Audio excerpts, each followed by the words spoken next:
भरद्वाज जी के मन में ये विचार आया कि इतने ज्ञानी लोग आते हैं फिर भी आम जनता को ज्ञान नहीं है, तो ये संत इनको ज्ञान देते क्यों नहीं।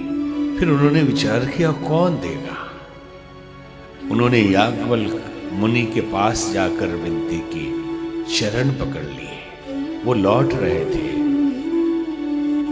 याज्ञवल्क्य मुनि परम विवेकी, भरद्वाज राखे पद टेकी। याज्ञवल्क्य मुनि परम विवेकी थे, भरद्वाज जी ने उनके चरण पकड़ लिए।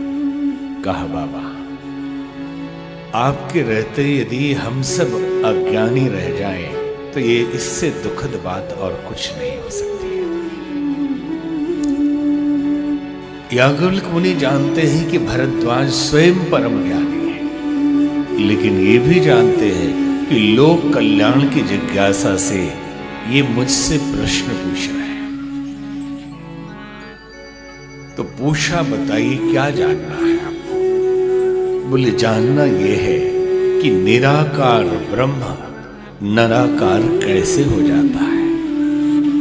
सर्वव्यापी ईश्वर मनुष्य के रूप में धरती पे कैसे आते हैं, परमात्मा अवतार कैसे लेता है, भगवान राम जी के रूप में कैसे आए, ये पूरी कथा और उनकी लीला सुनाई। कभी भी शास्त्र कहते हैं कि संसारिक बातें करनी हो तो सबसे करिए, अगर ज्ञान की बात करनी है तो सिर्फ जिज्ञासु से करिए,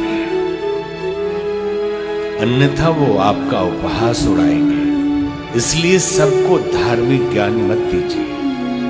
अभी एक मनोविनोद करते हुए एक व्यक्ति ने कहा कि किसी से पूछा कि अगर भगवान मिल जाए और वो दो ऑप्शन दे कि आपको धन चाहिए या ज्ञान चाहिए, तो बोले हम तो ज्ञान मांगेंगे।